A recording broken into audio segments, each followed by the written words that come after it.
Don't tell me you're here to help me. Natalie Cross barely recognized her own voice over the cold wind sweeping across the empty county road. Her black North Star SUV sat crooked on the shoulder, hazard lights blinking weakly against the gathering dusk. One flash. Then darkness. Another flash. Then darkness again. Her phone showed 3% battery. Roadside assistance had stopped giving her an estimated arrival time 20 minutes ago. The temperature was dropping toward freezing. 3 vehicles had already passed without slowing. Now an old Ford pickup stood 20 feet behind her. And the man stepping out of it was the last person Natalie Cross expected to see. Caleb Warren carried a scratched metal toolbox in one hand. For days earlier, Natalie had looked across a conference table and ended his 11-year career with a signature. Now he was the only person who had stopped. Caleb looked at Natalie. Then at the SUV. Then toward the empty road behind them. He said nothing about the firing. Nothing about the badge he had been forced to leave behind. Nothing about the paycheck she had taken away. He simply listened to the weak clicking beneath the hood. Pop the hood. Natalie stared at him. Caleb. Pop the hood, Natalie. His voice was quiet. Steady. Almost gentle. That somehow made the moment worse. Natalie folded her arms against the cold. You don't have to do this. Caleb set the toolbox beside the front tire. I know. 2 words. No anger. No satisfaction. No attempt to make her feel smaller. Natalie had prepared herself for resentment. She had not prepared herself for mercy. Inside Caleb's pickup, an 8-year-old girl pressed her face near the passenger side window. Natalie recognized her from his employee file. Hazel Warren. Caleb's daughter. Hazel cracked the window. Dad? Caleb turned. Yeah, sweetheart. Do we know her? Caleb glanced at Natalie. Yeah. Hazel looked at the blinking SUV. Is she okay? For the first time, Caleb hesitated. His eyes met Natalie's. She expected bitterness. Maybe one quiet sentence about consequences. Instead, Caleb looked at the stalled SUV. Not yet. He opened his toolbox. Natalie watched him roll up his sleeves and lean beneath the hood as if the previous 4 days had never happened. What she did not know was that Caleb had heard this exact failure before. What she did not know was that he had warned North Star about it 7 times. And what she could not know yet was that the small mistake that cost Caleb Warren his job was about to expose a much larger one. For days earlier, Caleb had walked into North Star Executive Fleet believing he still had a future there. At 7:42 that morning, the garage was already alive. Phones rang behind the service counter. Tool carts rolled between bays. Impact wrenches cracked through the cold air. Drivers called for vehicles. Supervisors called for technicians. Caleb Warren had worked there for 11 years. He knew many of the fleet vehicles by sound. He knew which driver complained about every vibration.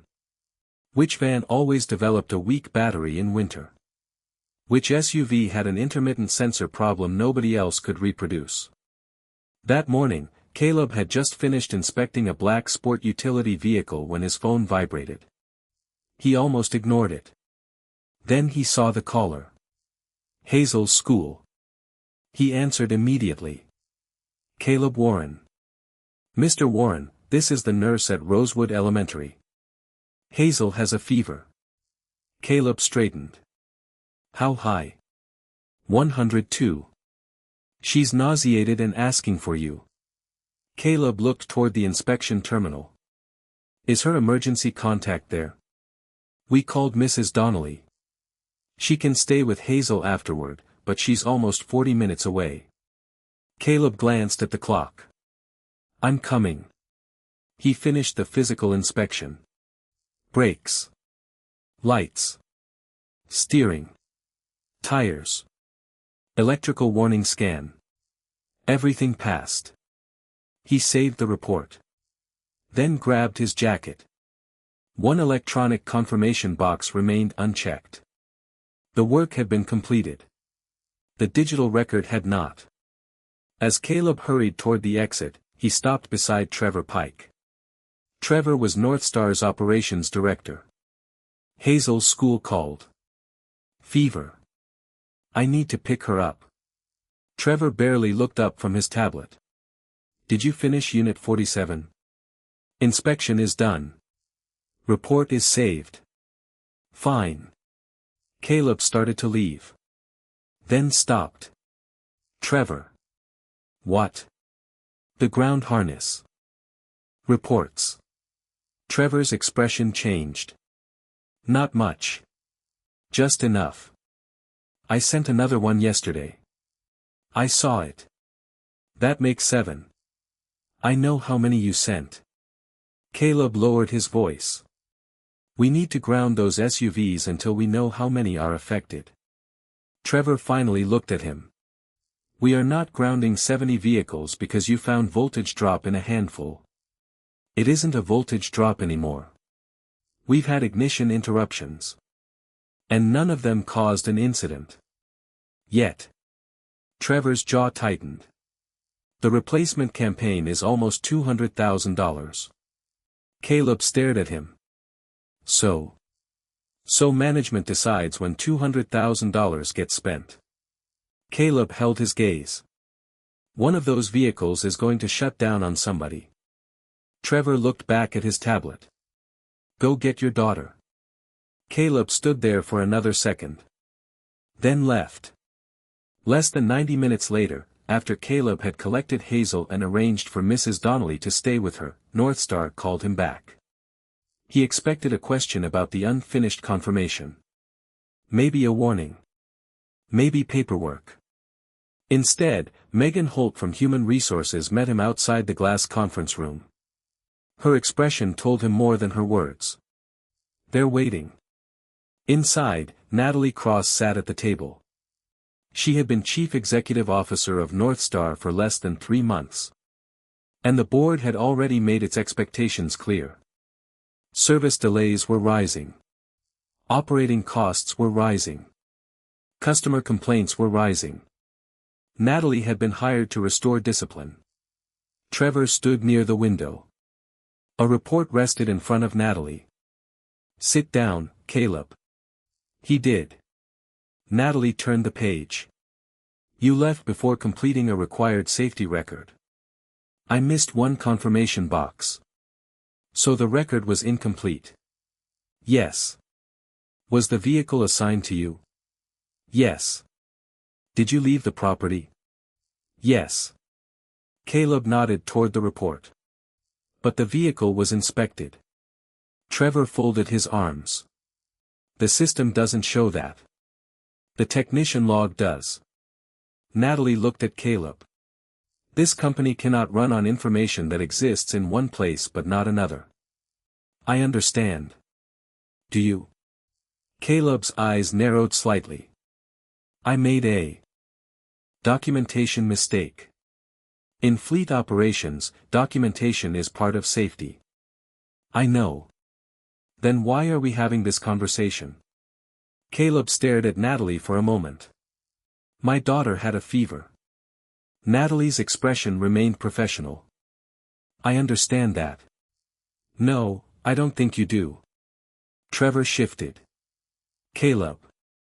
Caleb ignored him. The inspection was finished. The vehicle never left the bay. I left one electronic confirmation blank because my 8-year-old daughter was sitting sick at school. Natalie looked at the report. None of that appeared on the first page. Trevor spoke before she could ask. We cannot create a different standard every time an employee has a difficult morning. Caleb turned toward him. You want to talk about standards? Trevor's face tightened. Caleb looked back at Natalie. The system also has 7 maintenance warnings I submitted that nobody answered. Natalie caught the words. 7. Trevor stepped in. Separate issue. Caleb stared at him. It's a safety issue. Trevor's voice became colder. We are discussing your failure to complete procedure. And I'm discussing 7 reports about vehicles that can lose electrical power without warning. Natalie looked between them. For 1 second, she almost asked to see the reports. Then she remembered the board meeting scheduled for Friday. The questions about discipline. The warning that employees were becoming careless. The pressure to prove she could make hard decisions. Certainty felt safer than another complication. Caleb. He turned back to her. You admit the required confirmation was incomplete? Yes. Natalie folded her hands. Then your employment ends today. Silence. Megan looked at Natalie. Trevor did not. Caleb sat motionless for several seconds. 11 years. Reduced to 1 unchecked field. He did not argue. He reached for the identification badge clipped above his pocket. Placed it on the table. Natalie expected anger. Instead, Caleb stood. At the door, he stopped. For what it's worth, Natalie looked up. I hope somebody reads those reports before one of those vehicles decides the lesson for you. Then Caleb left. Back on the service floor, conversations died as he walked past. He opened his locker. Lunch bag. Work gloves. A photograph of Hazel missing her 2 front teeth. A small socket wrench his wife had bought him before she died. Carlos Vega, another technician, approached slowly. What happened? Caleb closed the locker. I'm done. Carlos stared at him. For the confirmation? Caleb nodded. That's insane. Doesn't matter now. Carlos lowered his voice. What about the harness reports? Caleb looked toward Trevor's glass office above the garage. Keep watching those vehicles. Carlos understood. You think he's going to bury it? Caleb picked up his things. I think he already did. Outside, gray clouds covered the sky. Hazel sat in the passenger seat of Caleb's old pickup beneath a quilt. Mrs. Donnelly had dropped her off after Caleb called. She smiled when she saw him. Then noticed his lunch bag. His gloves. The photograph. And the empty place above his shirt pocket. Dad? Caleb opened the door. Hey. Where's your badge? He paused. Don't need it anymore. Hazel frowned. Did you lose it? Something like that. Did you do something bad? Caleb sat behind the wheel. No, then corrected himself. I made a mistake. A big one? He looked at his daughter. No, then why don't you work there? Caleb stared through the windshield. Sometimes a mistake gets bigger when people stop asking questions. Hazel considered that. Are you mad? Caleb started the truck. I'm disappointed. At the lady? At what happened? Hazel pulled the quilt tighter. That sounds like a grown-up answer. Caleb almost laughed. It is. The next morning, Hazel's fever was lower. Caleb sat at the kitchen table with his laptop, 3 bills and a yellow legal pad. By noon, he had applied for 7 jobs. Fleet technician. Diesel mechanic. Shop foreman. Service advisor. 2 applications asked directly whether he had ever been terminated for a safety-related violation. Caleb answered truthfully. Yes. At 2:14, a local fleet shop called. The manager liked his experience. Then came the question. Why did North Star terminate you? Caleb explained. 1 missed confirmation. Completed inspection. Family emergency. The manager was quiet. Can North Star verify that? They can verify I worked there 11 years. That's not what I asked. Caleb looked toward Hazel coloring at the other end of the table. No, the manager promised to call back. He did not. At 4, another company rejected him before the interview. At 5:30, Caleb checked his bank account. Rent. Insurance. Electricity. Groceries. He calculated twice. Then closed the notebook before Hazel could see. After dinner, she went upstairs. Caleb opened his old work email archive. He was looking for customer references. Instead, a familiar subject line appeared. Urgent ground harness failure pattern. He opened it. Report 1. 6 months earlier. Intermittent voltage drop. Unit 12. Photographs attached. Report 2. Same connection. Different SUV. Report 3. Ignition interruption recorded during diagnostic test. Report 4.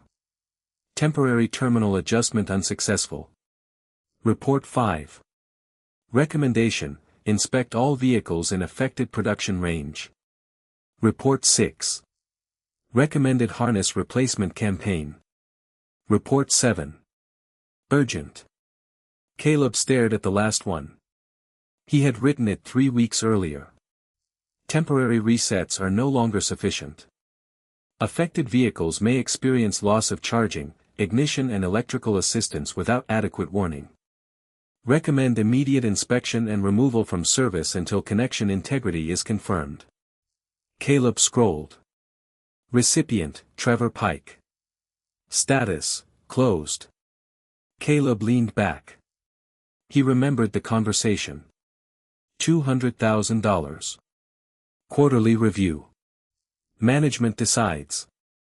Upstairs, Hazel coughed. Caleb closed the laptop halfway. He was unemployed. He had no authority at Northstar.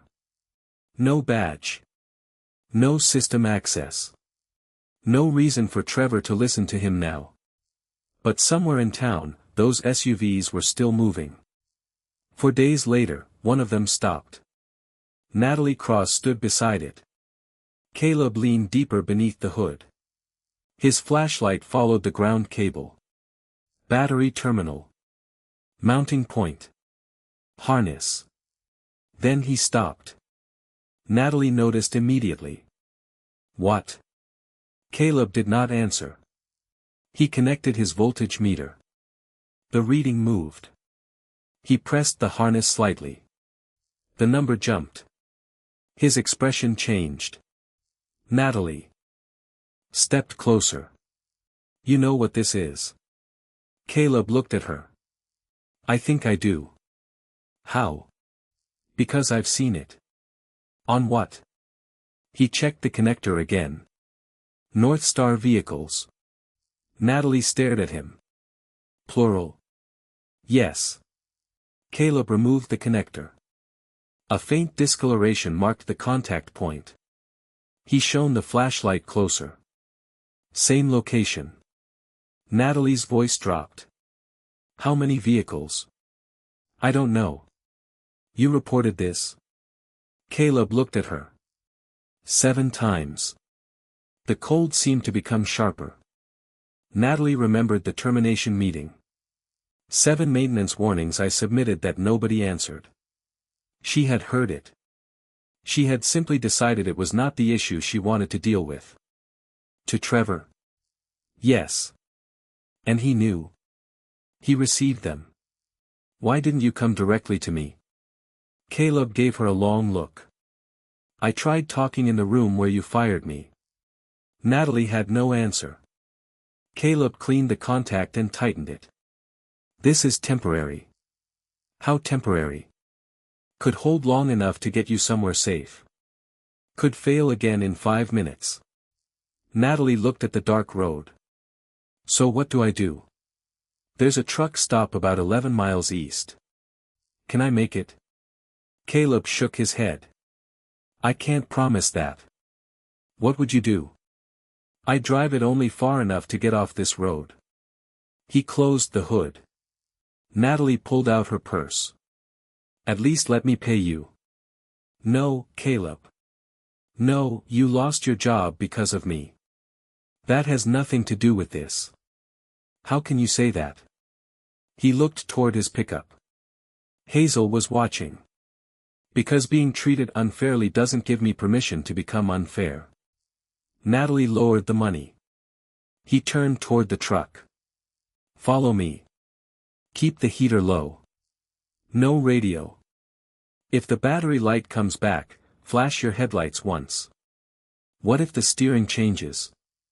Pull over immediately. They started east. Caleb led. Natalie followed. 2 miles. No warning. 4 miles. The dashboard flickered once. Natalie's hands tightened. At mile 6, the battery icon returned. She flashed her headlights. Caleb slowed. The SUV recovered. Then failed again. The navigation screen went black. Natalie felt the steering become heavy. She pulled onto the shoulder. Caleb stopped. 50 yards ahead and backed up. He ran toward her vehicle. What happened? Steering changed. Kill everything.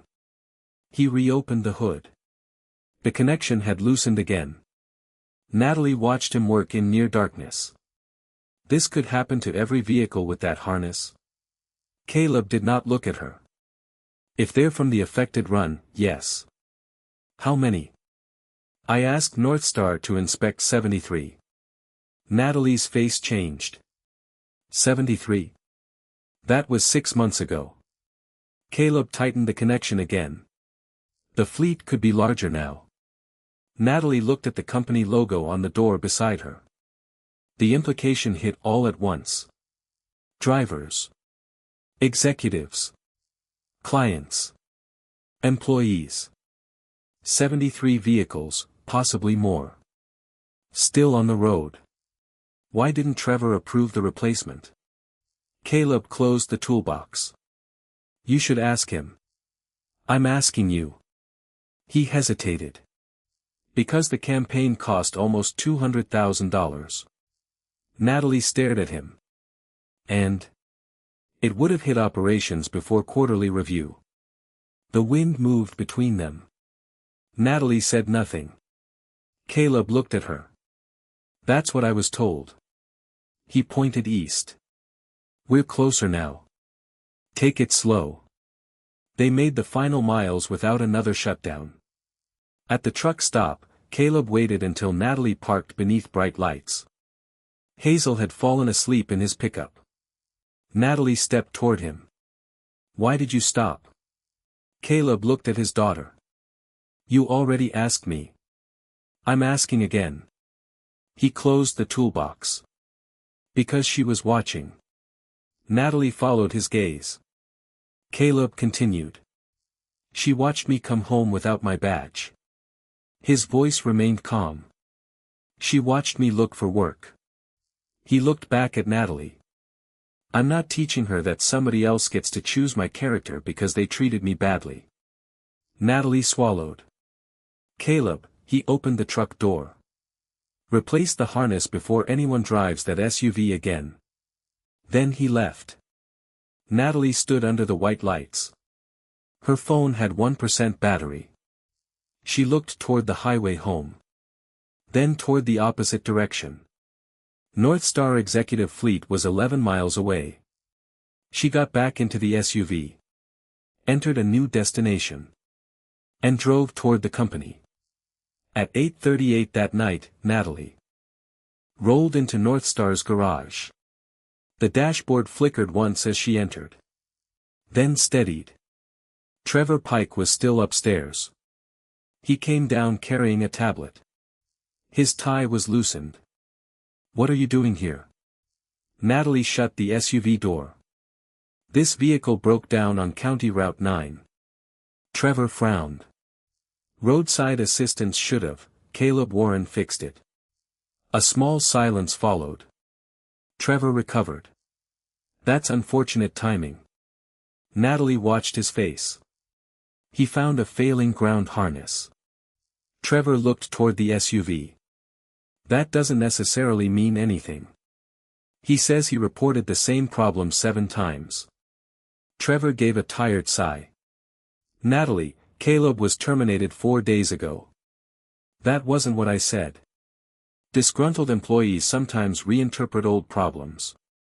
He knew exactly where to look. Trevor folded his arms. Coincidence. Natalie stepped closer. Then prove it. Trevor's expression changed. Excuse me. Open the maintenance reports. Natalie, it's almost 9. I know what time it is. Trevor hesitated. That was enough. Natalie called Megan Holt. 27 minutes later, Megan entered the garage wearing a winter coat over sweatpants. I came as fast as I could. Natalie pointed toward the service office. I need every maintenance report Caleb Warren submitted related to ground harness or charging failure. Trevor stepped in.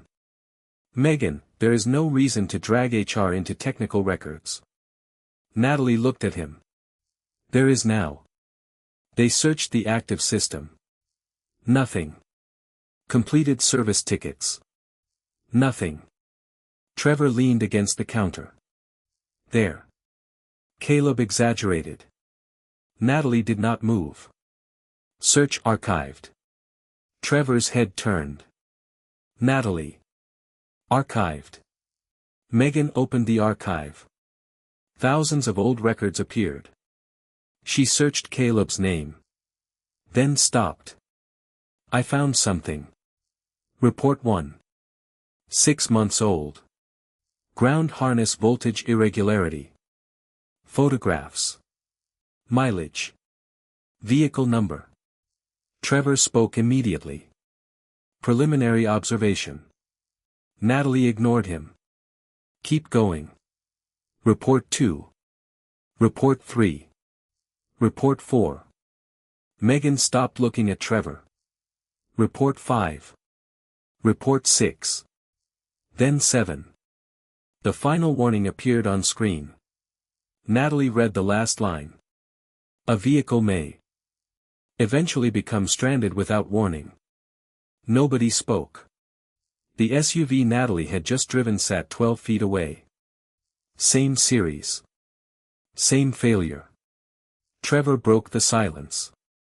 We never confirmed a fleet-wide defect. Megan opened the routing history. Her expression changed. What? Natalie looked at her. Megan leaned closer to the screen. Caleb requested a fleet inspection. Trevor's jaw tightened. Megan continued. Twice. Who closed it? Megan hesitated. Operations. Natalie looked at Trevor. You. We needed more evidence. Natalie pointed through the glass. Your evidence is parked in Bay 4. Trevor exhaled. One vehicle does not justify grounding an entire fleet. Megan clicked another attachment. A spreadsheet opened. Vehicle numbers. Projected parts. Labor hours. Replacement estimate. $198,640. Beside it, deferred. Approved by Trevor Pike.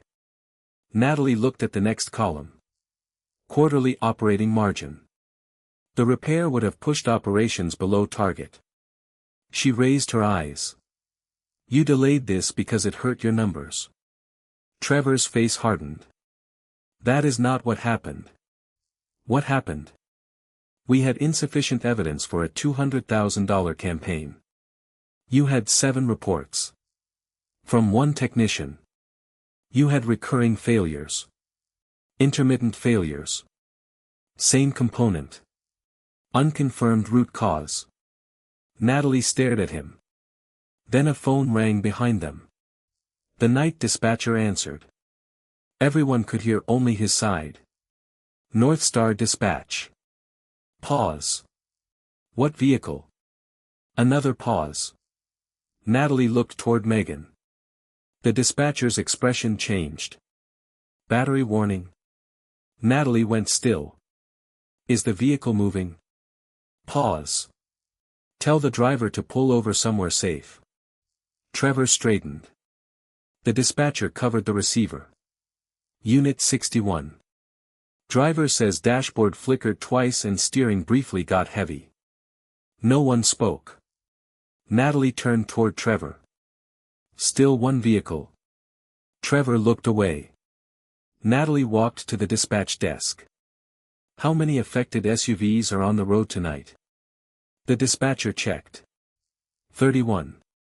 Call every driver. Trevor stepped forward. Natalie. She ignored him. Tell them to return to the nearest North Star facility or stop somewhere safe until inspection. Trevor's voice sharpened. You cannot ground 31 vehicles because of one phone call.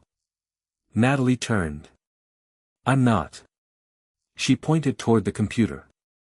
I'm grounding them because a technician warned us 7 times. Trevor lowered his voice. Do you understand what this does to tonight's contracts? Yes. We have executive transport booked. Airport runs. Corporate accounts. I know. Some of those clients will walk. Natalie looked at him. Then they walk because we stopped unsafe vehicles. You don't know they're unsafe. And you don't know they're safe. Silence. For days earlier, Natalie had demanded certainty from Caleb before extending him grace. Tonight, Trevor was demanding certainty before accepting risk. She finally understood the difference. Ground them. The dispatcher began calling drivers. Trevor stepped away. His phone came out immediately. Natalie noticed. Who are you calling? The board chair. Natalie held out her hand. Put it on speaker. Trevor stared at her. She did not blink. 3 minutes later, the board chair's voice filled the service office. Natalie, Trevor says you are pulling fleet vehicles without technical authorization. Natalie looked directly at Trevor. I am authorizing it. Based on what? 7 documented warnings, 2 replacement requests, 2 roadside failures tonight and a 3rd suspected event. Trevor interrupted. 1 confirmed event. Natalie's eyes hardened. 2. She pointed toward her SUV. Mine counts. The board chair was silent. Natalie continued. We'll inspect every vehicle before morning. And if this turns out to be nothing, then I answer for the cost. Trevor looked at her. And if it isn't nothing? Natalie looked at the 7 reports on screen. Then we answer for why we ignored the man who tried to prevent it. The board chair finally spoke. Bring everything to 8 o'clock. The call ended. Trevor put his phone away. You just turned a maintenance issue into a board crisis. Natalie looked at him. No, you did that 6 months ago. For the next 4 hours, North Star technicians inspected vehicles as they returned. Megan remained in the office. Natalie stayed. Trevor tried to leave once. Natalie stopped him. You wanted evidence. She pointed toward the garage. Stay for it. At 11:26, Carlos entered carrying a harness. Unit 19. He placed it on the table. The connector showed heat discoloration. At midnight, another. At 12:43, a third. At 1:18, Carlos returned. Unit 44 had intermittent voltage loss during load test. Natalie looked toward Trevor. His confidence was gone. By 2 in the morning, 9 vehicles showed measurable problems. 3 had damaged connectors. 6 showed unstable voltage. None had failed completely. Yet. Natalie opened Caleb's personnel file. 11 years.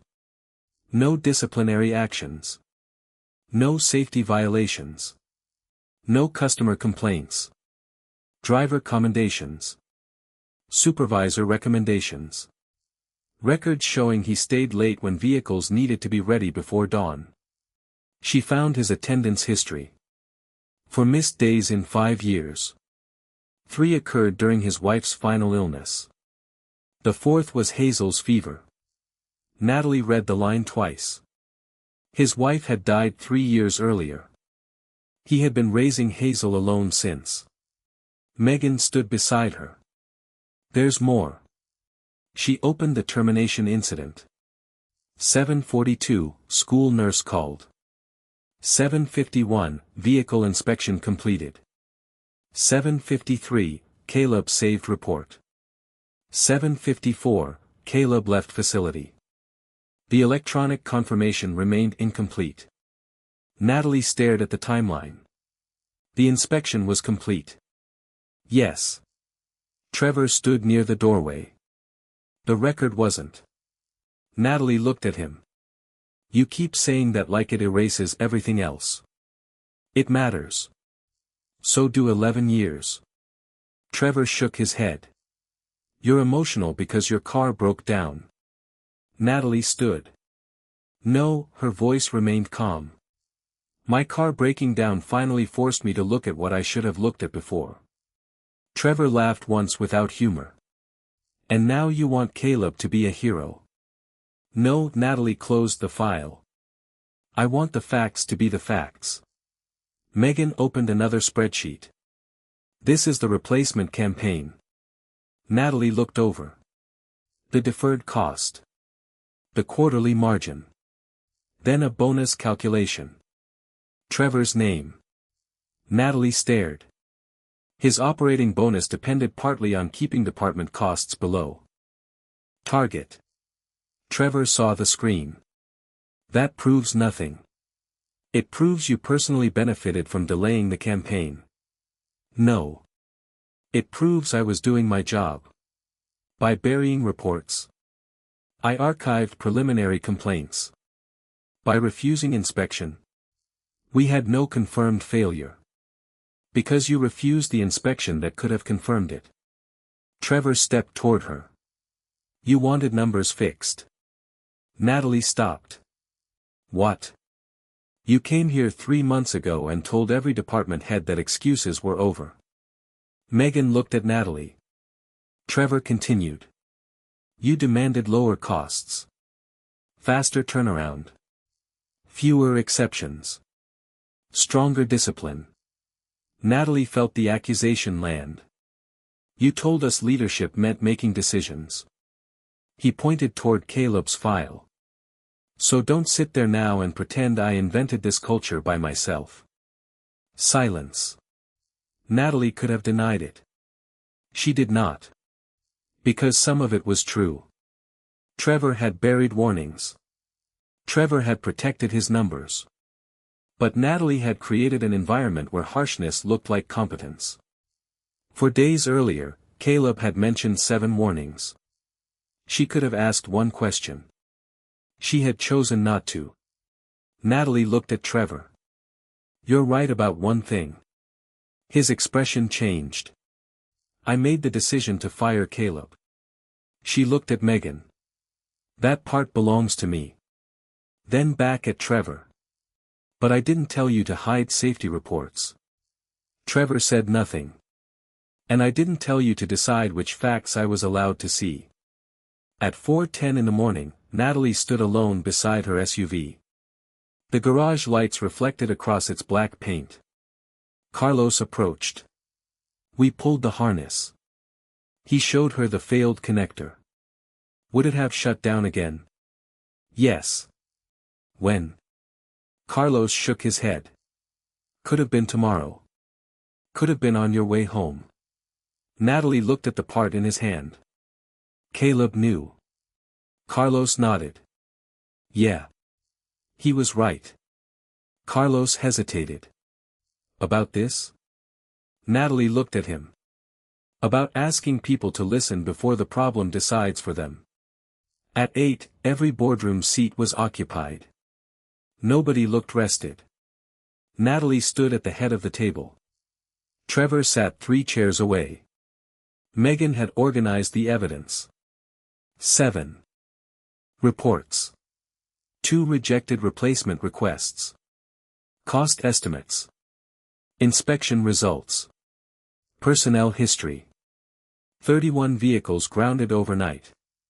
9 with measurable harness problems. 3 showing heat damage. Natalie turned on the screen. Before we discuss quarterly performance, we need to discuss a failure of leadership. One board member leaned forward. 31 client vehicles were pulled last night. Yes. Do you understand the financial impact? Yes. Then explain. Natalie displayed Caleb's first report. 6 months ago, fleet technician Caleb Warren identified an intermittent ground harness failure. Second report. Same connection. Different vehicle. Third. Electrical interruption. Fourth. Temporary repair did not resolve underlying problem. Fifth. Recommended fleet inspection. Sixth. Recommended replacement campaign. Seventh. Urgent warning. She stopped. All 7 were closed without escalation. A board member looked toward Trevor. Why? Trevor spoke. Because the reports did not establish a fleet-wide defect. Natalie displayed the overnight results. 9 of 31 returned vehicles showed measurable irregularities. Trevor shook his head. Which still doesn't prove every unit is defective. No one said every unit is defective. Then grounding all of them was excessive. Natalie looked at him. You want to know what would have been excessive? The room went still. Waiting for someone to lose power at highway speed so we could finally admit a technician deserved to be heard. Trevor's face hardened. We had no accident.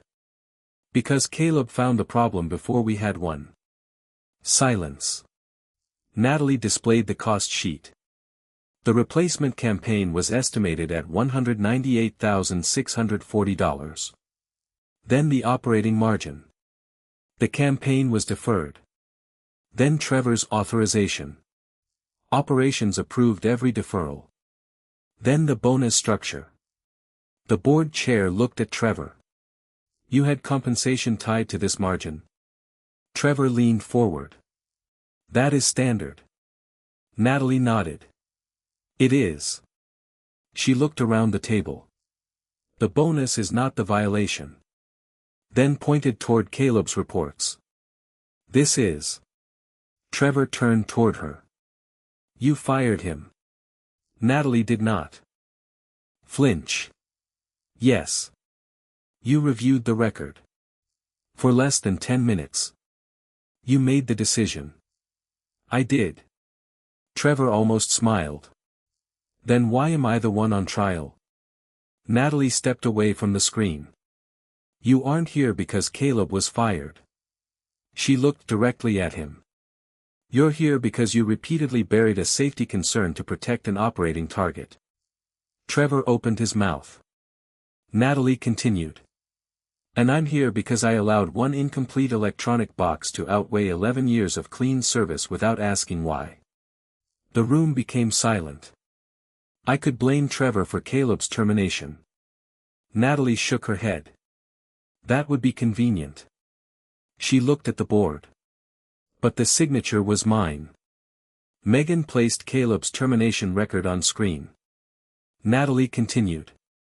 He made a clerical mistake. Trevor immediately interrupted.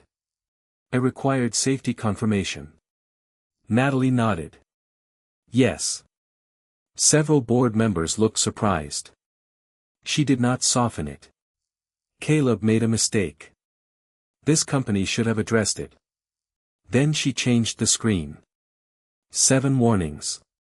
But a man who misses one electronic confirmation after completing the actual inspection is not equivalent to a manager who receives repeated safety warnings and deliberately prevents them from being reviewed. Trevor's jaw tightened. Those are your interpretations. Megan spoke. The routing history is attached. The board chair opened it. Trevor's authorization appeared beside every closed report. Nobody spoke for several seconds. Then Trevor said quietly, "If you remove me for this, you are telling every manager in this company that meeting targets doesn't matter." Natalie looked at him. "No, I'm telling them targets never get to erase risk." Another board member spoke. "What happens now?" Natalie answered immediately. "Every vehicle in the affected production range is inspected before returning to service. That could take days. Then it takes days. And clients? We provide replacement vehicles where possible. And the cost? We pay it." A director shook his head. "This is going to hurt the quarter." Natalie looked around the room. Yes. Nobody expected that answer. She continued. "We can survive. A bad quarter." She pointed toward Caleb's final report. "We should never build a company that needs employees to stay silent so our numbers look better." The board chair leaned back. "And Trevor?" Natalie did not look away from him. "Removed from operational authority pending formal review." Trevor's face hardened. "You're making me the scapegoat." "No," Natalie answered calmly. "I'm asking you to answer for your decisions." Then she added, "And I will answer for mine." The board chair nodded once. The motion passed. Immediate fleet inspection. Replacement campaign authorized. Trevor removed pending review. Then one older board member looked at Caleb's name on the screen. "So we reinstate Warren." Natalie was quiet. The board member frowned. "Natalie?" "No," several people looked up. "No." Natalie closed Caleb's file. "We don't get to decide that. He was improperly terminated." "Yes." "Then correct it." "We will." Natalie looked around the table. "His record will be corrected. Lost pay restored. Benefits restored. But his job? That belongs to him." The board member studied her. Natalie continued. "We took his choice away once." She shook her head. "We are not doing it again." For the first time that morning, nobody argued. Before leaving, Natalie looked at Megan. "Draft a new fleet safety policy." "What changes?" "Any technician who identifies a credible safety concern can ground that vehicle until independent review." Megan nodded. "No retaliation." "Put it in writing." "Closed reports." "No safety report closes without documented technical disposition." Natalie paused. "And find Caleb's badge." Saturday afternoon brought pale winter sunlight across Caleb Warren's small front porch. Hazel sat at the kitchen table coloring a red pickup beneath a yellow sun. Caleb was reviewing another job application when a car stopped outside. He looked through the window. Natalie stepped out. Alone. No company driver. No assistant. No corporate car. She carried a thin folder under one arm. And Caleb's old North Star badge in her hand. He opened the door. Natalie looked at him. Caleb looked at the badge. "You found it." Natalie nodded. "I should have looked harder at everything else first." Caleb did not answer. "Can I come in?" He stepped aside. The house smelled of coffee, crayons and something warm baking in the oven. Natalie noticed the stack of bills near Caleb's laptop.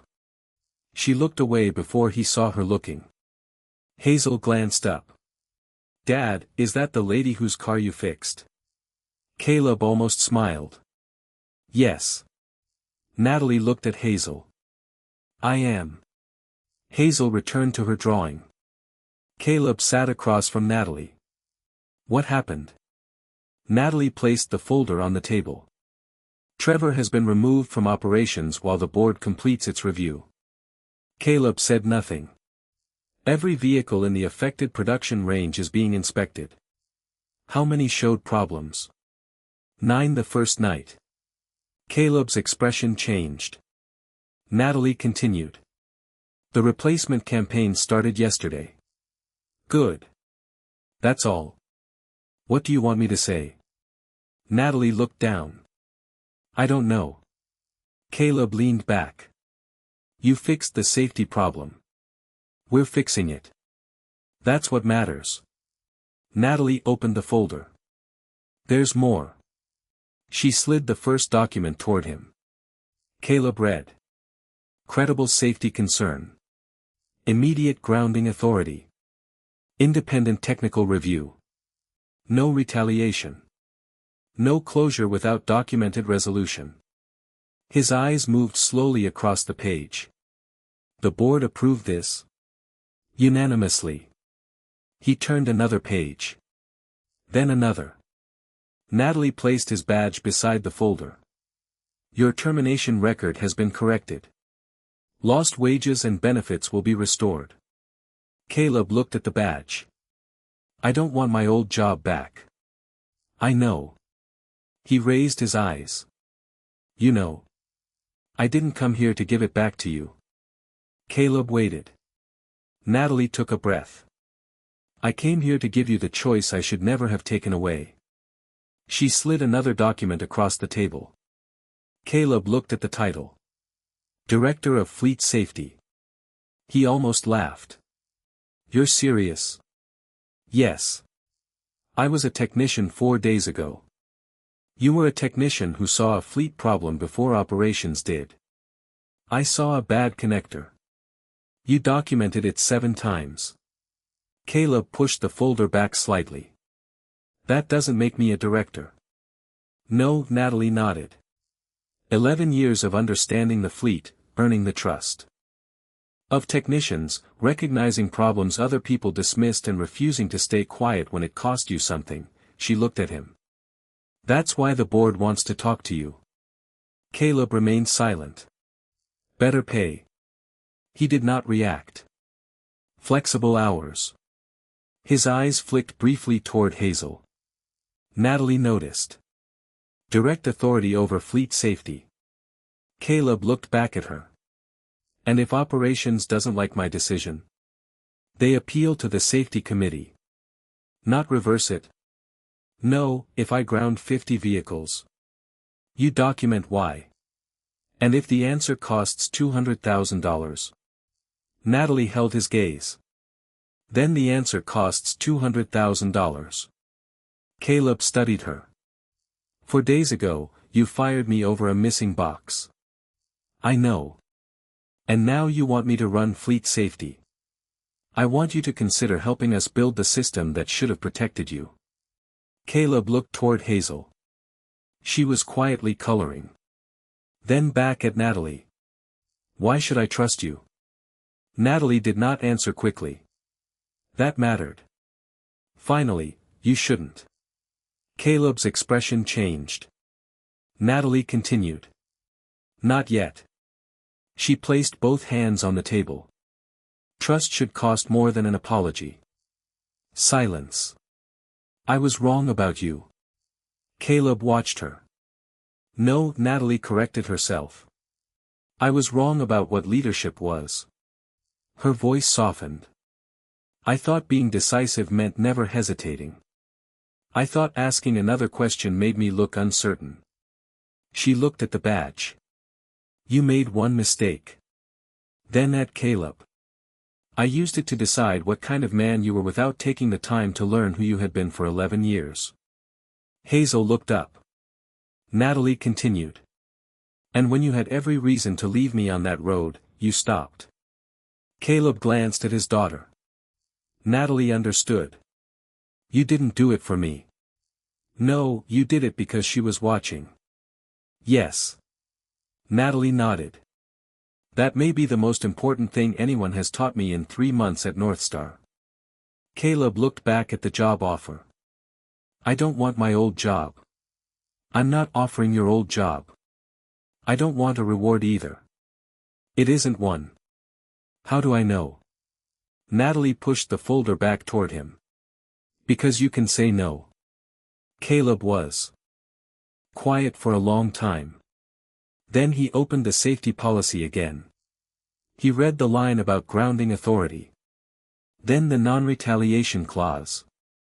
Then the independent review requirement. Hazel carried her drawing across the kitchen. Dad. Caleb looked up. She placed the picture beside his badge. Is that your work thing? My old badge. Are you going back? Caleb looked at Natalie. Then at Hazel. I don't know. Hazel looked at the papers. Did they fix what happened? Natalie answered before Caleb could. We're trying. Hazel considered that. Dad says fixing something is better than pretending it didn't break. Caleb closed his eyes briefly. Natalie almost smiled. He says a lot of things. Hazel nodded. Usually when I'm supposed to learn something. Caleb looked at his daughter. Then at Natalie. If I do this, Natalie waited. I choose the technicians. Within budget. I want Carlos on the safety team. Done. No safety complaint disappears into operations. Agreed. Every technician gets to see the status of a report they submit. Natalie thought for a moment. Agreed. And if I believe a vehicle is unsafe, nobody drives it because a quarterly number looks bad. Natalie did not hesitate. Agreed. Caleb leaned back. Natalie looked at him. Is that a yes? He shook his head. It's a conversation. A small smile finally reached her face. That's more than I earned. Natalie stood. Hazel looked at her. Did Dad really fix your car? Natalie paused at the doorway. She looked back at Caleb. For days earlier, she had seen a technician who missed one electronic confirmation. Then she had seen a mechanic kneeling beside her disabled vehicle in freezing weather. Then 7 reports. Then 31 grounded SUVs.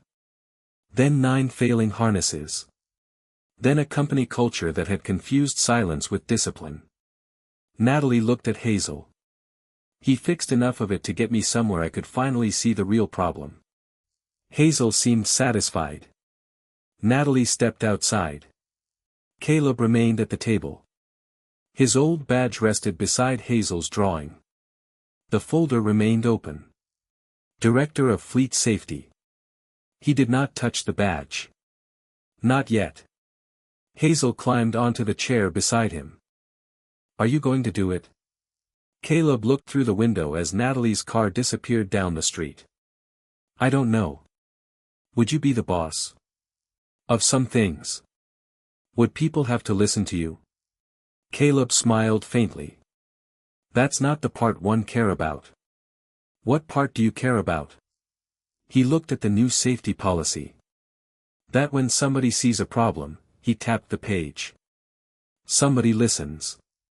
Hazel nodded. That sounds like you should do it. Caleb laughed. Good thing you're 8. Why? Because North Star can't afford your consulting fee. Hazel smiled. Caleb looked once more at the badge. For days earlier, it had represented everything he thought he had lost.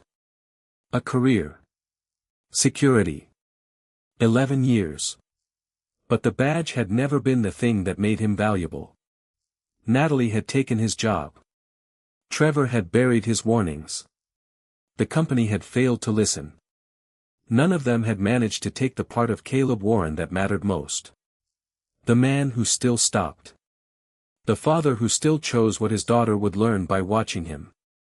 And the technician who kept telling the truth even when the truth was inconvenient. On Monday morning, Caleb Warren walked back through the doors of North Star Executive Fleet. He wore no company uniform. Not yet. His old badge remained in his jacket pocket. Carlos saw him first. For a second, neither man spoke. Then Carlos looked at the folder in Caleb's hand. You coming back?